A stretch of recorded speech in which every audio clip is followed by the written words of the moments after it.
আসসালামু আলাইকুম। আশা করি সবাই ভালো আছেন।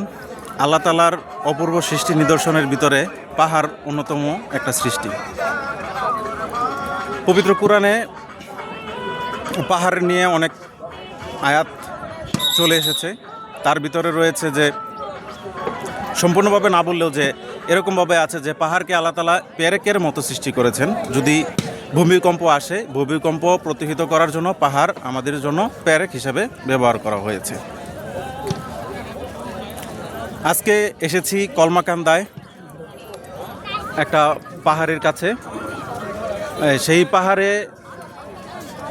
একটা ঐশ্বরিক সৌন্দর্য আমরা দেখতে পাচ্ছি, যা আপনারাও দেখতে পাচ্ছেন। এই পাহাড় নিয়ে আজকে কিছু কথা বলবে আমার একজন স্যার, সাইফুল্লাহ পাটোয়ারি। স্যার একটু। আপনারা জানেন যে বাংলাদেশের উত্তরে মেঘালয়, ইন্ডিয়ার মেঘালয় রাজ্যে অবস্থিত। এই পাহাড়গুলো মূলত মেঘালয়ের পাদদেশে অবস্থিত। নেত্রকোনা থেকে সর্ব উত্তরের উপজেলা কলমাকান্দা পার হয়ে আমরা এসেছি আজকে পাঁচগাঁও চন্দ্রডিঙ্গা পাহাড়।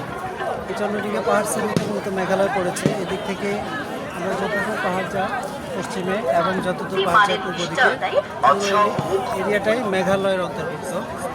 তো আপনারা যারা প্রকৃতি দেখতে চান, পাহাড় দেখতে চান, তারা অবশ্যই বাংলাদেশের বিভিন্ন পাহাড়ি অঞ্চল ঘুরবেন, অবশ্যই নেত্রকোনা আসবেন, কলমাকান্দা আসবেন এবং চন্দ্রডিঙ্গা দেখতে আসবেন। ধন্যবাদ সবাইকে।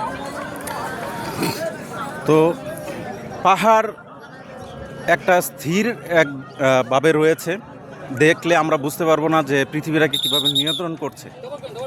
আসলে এই পাহাড়টাই পৃথিবীটাকে সম্পূর্ণভাবে নিয়ন্ত্রণ করছে। আমরা যে আসলে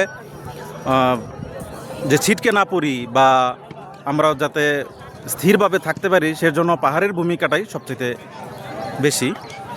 এবং কিয়ামতের সময় কিন্তু আল্লাহ তাআলা বলেছে যে এই পাহাড়টাকে এমনভাবে তুলোর মতো উড়ে যাবে, এটা আমরা বুঝতে পারবো না।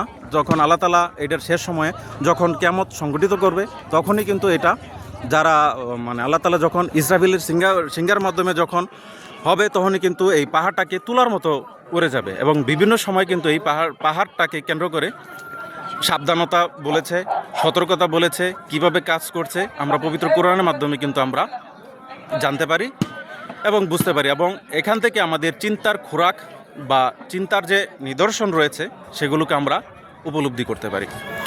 এই পাহাড়টাকে আমরা যত্ন করার জন্য কিন্তু বলা হয়েছে। বিভিন্ন বিজ্ঞানীরাও বলেছে যে পাহাড়টাকে যদি আমরা যত্ন করতে পারি, তাহলে বিভিন্ন ধরনের সময়ে যে ভূমিকম্প রয়েছে, যে অতিরিক্ত মাত্রার পরে, এটা কিন্তু রক্ষা করে।